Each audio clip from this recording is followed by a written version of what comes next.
तो क्या गोगी भट्ट साहब थे उन साथियों में, तो उन्होंने कहा जनाब कि ऐसे मुझे उन्होंने बुलाया। तो मैं जब पास किया तो मुझे कहते हैं क्या कोई बेटा अपने बाप के ख़िलाफ़ ऐसी कार्रवाई कर सकता है। मैंने कहा मैं सर आपकी बात समझा नहीं। कहते हैं वो जनाब गोगी भट्ट साहब तीफ़ी भट्ट साहब को अपना वालिद समझते थे।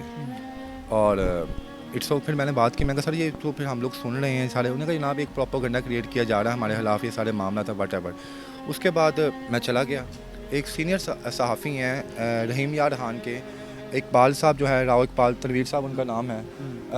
वो उनसे जब मेरी बात हुई, गुफ्तगू हुई, तो मैंने जब उनसे पूछा तो उन्होंने मुझे बताया फिर के सारे मामला थे कि डेड बॉडी इनके बेटे के हवाले कर दी गई है। अब 4 बजे जनाजे का टाइम है। बट सब सेटलमेंट हो गई।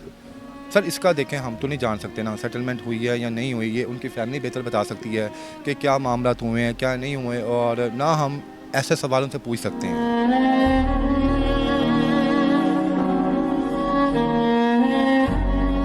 अस्सलामुअलैकुम नाज़रीन, मुझे मियां हसन इश्तियाक कहते हैं और आप देख रहे हैं इत्तेहाद न्यूज़। नाज़रीन इस वक्त तीफ़ी भट्ट के घर के बाहर मौजूद हूँ और बताया जा रहा है कि तीफ़ी भट्ट साहब के जो है वो तदफीन जो है वो असर की नमाज के जो है वो फ़ौरन बाद जो है उनका जनाज़ा पढ़ाया जाएगा और उसके बाद जो है वो उनकी इधर किसी करीबी कब्रस्तान में ही जो है वो उनकी तदफीन कर दी जाएगी। जैसा कि आप लोग फुटेज में देख सकते हैं कि तीफ़ी भट्ट साहब के जो करीबी अजीज़ हैं और उनके दोस्त ताजर हैं, वो जो है उनके आमदो रफ्त का जो है वो सिलसिला जारी है। जी मेरे साथ तीफ़ी भट्ट साहब के रिलेटिव मौजूद हैं, इनसे बात करते हैं। अस्सलाम वालेकुम। वालेकुम सलाम। कैसे हैं? जी मैं ठीक। रिलेटिव थे? शुक्र है जी अल्हम्दुलिल्लाह। अच्छा मुझे बताएं कि मुकाबला हुआ, तीफ़ी भट्ट साहब को जो है वो गोलियां लगी। कहा यह जा रहा है कि कुछ लोग छुड़वाने आए थे और तब जो है वो उन्होंने ही अपने जो है साथी पर तीफ़ी भट्ट साहब पर फायरिंग की, जिससे तीफ़ी भट्ट साहब जो हैं वो मुकाबले में जान की बाजी आ गई। अभी नहीं खामोगी कि आपको बता सकते ये क्या सिलसिला चल रहा है, क्योंकि ये घर वालों की अमानत है अभी ये बात। ठीक है, हाँ ये बात है, ये सब कुछ आएगा बाहर। ठीक है, वो आज आ जाए कल आ जाए, ये बात बाहर आएगी, सब कुछ होगा। लेकिन फ़िलहाल मैं आपको इस टॉपिक पे बात नहीं। गोगी भट्ट साहब का गोगी भट्ट साहब अंदर है फ़िलहाल, पुलिस के पास है, अरेस्ट है। ज़रा ये बता रहे हैं कि गोगी भट्ट साहब अरेस्ट नहीं है। उनके घर वालों का ये कहना है कि वो अरेस्ट हैं। आए हैं अंदर गोगी भट्ट साहब के घर वाले? जी आए हैं, कौन कौन आया? सब आए हैं उनके। जाहिर बात है, खुद के वो रिश्तेदार हैं, वो मासी के बेटे उनके, तो जाहिर सी बात है आएंगे वो। क्या आप लोग कार्रवाई करने जा रहे हैं? फ़िलहाल हम कुछ नहीं कहेंगे। हाँ आपके 1-2 दिन में शायद पता लग जाए हम क्या करते हैं क्या नहीं करते। भट्ट साहब बड़े लोगों के चूल्हे जला रहे थे, बड़ी बेवाओं के घर जला रहे थे। बहुत लोगों के जो उनसे इस टाइम समझ लें कि तीफ़ी भट्ट नहीं मरा, कईयों का बाप मर गए, कईयों का वो बाप था, कईयों का वो बेटा था, वो मरा है। तस्वीरों के दो रुख होते हैं। तस्वीरों के 2 रुख होते हैं सर। एक रुख लोग सिर्फ देखा दिखाई जो उनको नज़र आ रहा है वो कह रहे हैं, जो उनकी अंदर की बात है वो कोई भी नहीं। कब तक निकलेगी अंदर की बात?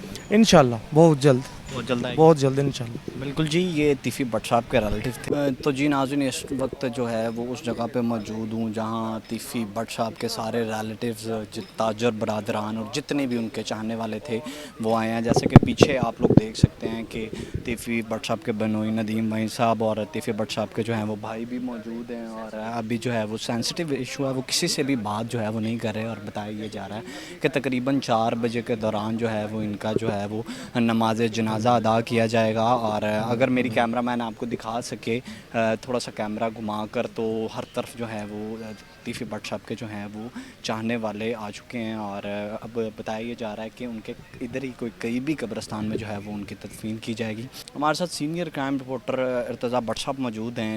वालेकुम भट्ट साहब सलाम। कैसे? अल्हम्दुलिल्लाह सर। क्या अपडेट है अब गोगी भट्ट साहब की तरह? सर मैं जब कल यहाँ पर पहुँचा तो शायद मैं वाहिद था या मेरे साथ 1-2 एंकर और मौजूद थे जिन्होंने ख्वाजा अदर गुलशन साहब से गुफ्तगू की। जब हम यहाँ पर आए तो ख्वाजा साहब जब घर से बाहर आए तो हमारे कैमरे से ऐसे ही ऑन थे जैसे अभी आप तमाम लोगों ने ऑन किए हुए हैं। तो पहले उनका यार कैमरा ऑफ़ कर दो, आपको बताइए सो का समा है। तो फिर जाने लगे तो मैंने, मेरे साथ 1-2 मेरे दोस्त और थे, जरूरत की सवाल जो देखें हमारा काम है सवाल पूछना। अभी भी बैठे हुए आप पूछें जाके, उनकी मर्ज़ी है, देंगे नहीं देंगे, इट्स अप टू यू, उनके ऊपर है। तो और मैंने उन्हें कहा सर काइंडली आप थोड़ा बहुत हमें टाइम दें, आपके लिए यहाँ पर आए हैं। हमें तीफ़ी भट्ट साहब की डेड बॉडी जो है नज़र नहीं आ रही। ये तकरीबन रात 8:30 बजे का वाक़या है। तो मुझे कहते हैं ओके बेटा कैमरे ऑन करो अपने आप। बड़े प्यार से बात की। उन्होंने कहा जनाब कि मैं मरियम नवाज़ साहिबा का शुक्रिया अदा करता हूँ, शहबाज शरीफ साहब का शुक्रिया अदा करता हूँ जिन्होंने मेरे भाई को तोहफ़ा मुझे दिया। फिर जब मैंने उनसे बात की मैंने कहा सर अभी तक नज़र नहीं आ रही कि तीफ़ी भट्ट साहब की हमें यहाँ पर डेड बॉडी नज़र नहीं आ रही, ना जनाजे का टाइम ऐलान किया गया है। उस वक्त भी उनका इंतकाल हुए जो है तकरीबन 12 से 13 घंटे गुजर चुके थे। तो उन्होंने बताया कि जनाब मुझे कहा जा रहा है कि आप एक वीडियो बयान दें जिसमें आप हमारे खिलाफ कोई कानूनी कार्रवाई नहीं करेंगे, जो भी लोग उनसे कह रहे थे, उसके बाद हम आपको डेड बॉडी हवाले करेंगे। तो मैंने कहा क्या आप फिर कोई सेटलमेंट करेंगे? तो कहते नहीं ऐसी बात बिल्कुल नहीं है, मेरा हक बनता है, मैं पाकिस्तानी शहरी हूँ, मैं कानूनी कार्रवाई करूँगा, वट एवर। ये हमारी बातचीत हुई। उसके बाद ऐसे ही वो जब जाने लगे तो मैंने कहा सर ये इतलात भी मिल रही हैं कि जो साथी तीफ़ी भट्ट साहब को छुड़ाने के लिए आए थे उनमें ख्वाजा अकील अलमरूफ गोगी भट्ट साहब भी शामिल थे, क्योंकि ये इतलात आपने पढ़ी होंगी सोशल मीडिया पे। तो क्या गोगी भट्ट साहब थे उन साथियों में? तो उन्होंने कहा जनाब कि ऐसे मुझे उन्होंने बुलाया। तो मैं जब पास किया तो मुझे कहते हैं क्या कोई बेटा अपने बाप के ख़िलाफ़ ऐसी कार्रवाई कर सकता है?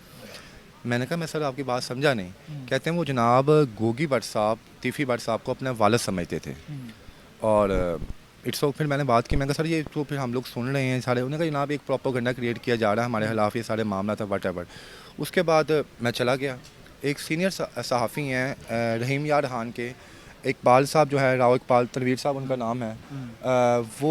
उनसे जब मेरी बात हुई, गुफ्तगू हुई, तो मैंने जब उनसे पूछा तो उन्होंने मुझे बताया फिर के सारे मामला थे कि डेड बॉडी इनके बेटे के हवाले कर दी गई है। अब 4 बजे जनाजे का टाइम है। बट सब सेटलमेंट हो गई? सर इसका देखें हम तो नहीं जान सकते ना सेटलमेंट हुई है या नहीं हुई, ये उनकी फैमिली बेहतर बता सकती है कि क्या मामला हुए हैं क्या नहीं हुए, और ना हम ऐसे सवालों से पूछ सकते हैं।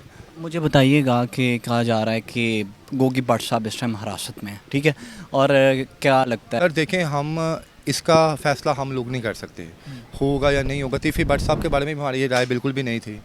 तो लेकिन ये हुआ, ना सिर्फ पाकिस्तान में लोग शौक हैं, पाकिस्तान से बाहर जितने भी लोग हैं जो इस किस्म के जो है एक्टिविटी में इन्वॉल्व थे वो भी शौक हो चुके हैं कि पाकिस्तान में कितना सख्त कानून अब आ चुका है। बहर क्राइम कंट्रोल डिपार्टमेंट जब से आई है वो अनएक्सपेक्टेड फ़ैसले कर रही है, और देखते हैं आगे कि क्या होता है क्या नहीं। इख्तिताम की जानिब लेकर चलता हूँ, अल्लाह ने के बाद।